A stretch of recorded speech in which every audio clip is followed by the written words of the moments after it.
Yes, I burnt your cabin down and killed every last animal on your farm. What are you going to do about it? Call the cops? They can't touch me. That's what she said. Or, at least that's what her eyes screamed when everything went up in flames.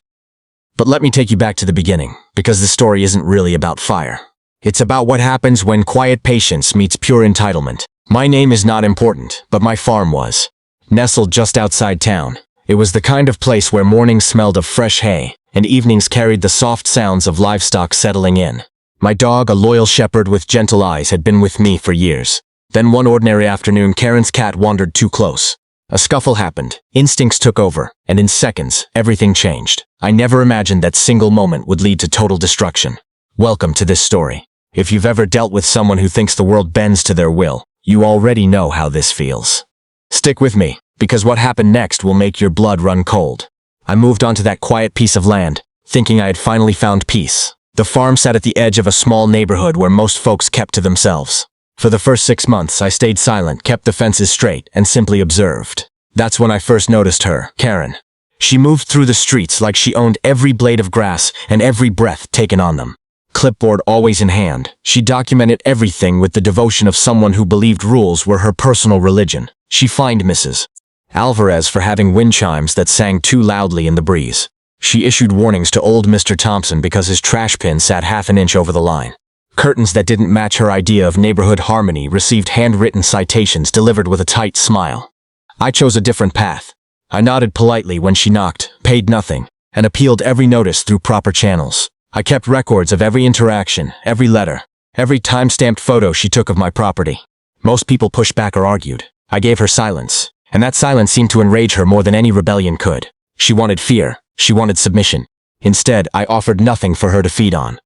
Neighbors pulled me aside in hushed tones during evening walks. She's run 3 families out already, they warned.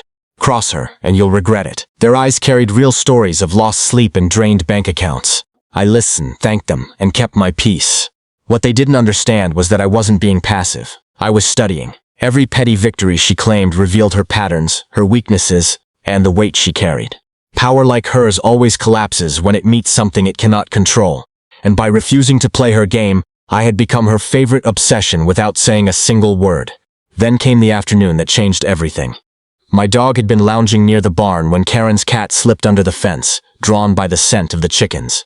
What started as a territorial warning escalated in seconds. Instinct took over. The cat didn't survive. I rushed over, heart pounding, already feeling the weight of what had happened. Guilt hit me immediately. This wasn't just an animal lost. It was someone's companion. And I felt responsible even though I had done everything to prevent loose animals on my land. I went straight to Karen's door that same evening. I apologized from the heart, voice steady but sincere. I offered to cover every vet bill, funeral costs, and even to find and pay for a new cat of the same breed. I meant every word. She stood there listening, her face strangely composed. No screaming. No immediate threats. Just a calm, almost sweet smile that didn't reach her eyes. Accidents happen, she said softly. Fate can be cruel. I'm healing. She waved off my offers like they were nothing and told me to focus on my own responsibilities. Relieved by her composure, I took extra precautions. That night, I reinforced the cage near the barn and locked my dog inside, limiting his freedom for his own safety as much as everyone else's. Everything seemed resolved. The air grew quiet. But deep down, something felt off. Her calm wasn't peace. It was the silence before something far worse began. The following weeks settled into an eerie kind of quiet that should have brought comfort, but only heightened my unease. No more fines appeared in the mailbox. No sharp knocks at the door. The clipboard tyrant seemed to have vanished into her grief. Neighbors mentioned she was mourning, that losing a pet changes a person. I wanted to believe it. I convinced myself my apology had finally landed and that responsibility on my part had closed the chapter. To show good faith, I kept my dog secured in the reinforced cage by the barn for most hours of the day. He whined softly at night, confused by the sudden limits on his freedom. Yet he looked at me with the same trusting eyes. I promised him it was only temporary. Then Karen began reappearing in small, unsettling ways. One afternoon, she left a plate of fresh cookies on my porch with a neatly written note wishing me well. I never touched them. Another day, she waved from across the road, calling out compliments about my fences and how well kept the property looked. Her tone carried strange enthusiasm. During casual conversations, she started asking detailed questions that felt too pointed. How my water supply held up during dry spells, where I stored the generators, and how much fuel I kept on hand. Once she lingered near the barn, head tilted, staring at the dog's cage. "Those things fireproof?" she asked with a light laugh, as if it were just neighborhood small talk. I chuckled it off, but the question lodged somewhere deep in my mind. Odd things kept happening. An HOA surveyor appeared on my land without notice, claiming to verify boundaries. I escorted him off politely. Another morning I found the latch on the fuel shed loosened, as if someone had tested it. I blamed the wind or forgetfulness. Still, I began checking my security cameras more often, reviewing footage each night before bed. Karen noticed my growing caution. She would smile and praise how prepared I seemed, asking about blind spots and response times in that same friendly voice. Each encounter left me standing there feeling like I was near something coiled and waiting. I told myself vigilance was enough. I had no idea I was already inside her plan, and that her calm had become the loudest warning of all. I left early that morning for supplies, believing routine would keep chaos at bay. Halfway back down the familiar road, a thick column of black smoke clawed its way into the sky above my land. My stomach dropped. I slammed the accelerator, heart hammering as tires screamed along the pavement. I called the fire department with shaking hands, shouting coordinates while dread flooded every inch of me. By the time I reached the fence line, the scene was pure nightmare. Flames roared across the barn and pens. Livestock scattered in blind terror, some already burning, others collapsing under the heat. The air punched my lungs like a furnace. Smoke stung my eyes and burned my throat as I ran forward, coughing violently, throwing dirt, water, anything I could grab to fight the blaze. That's when I saw her.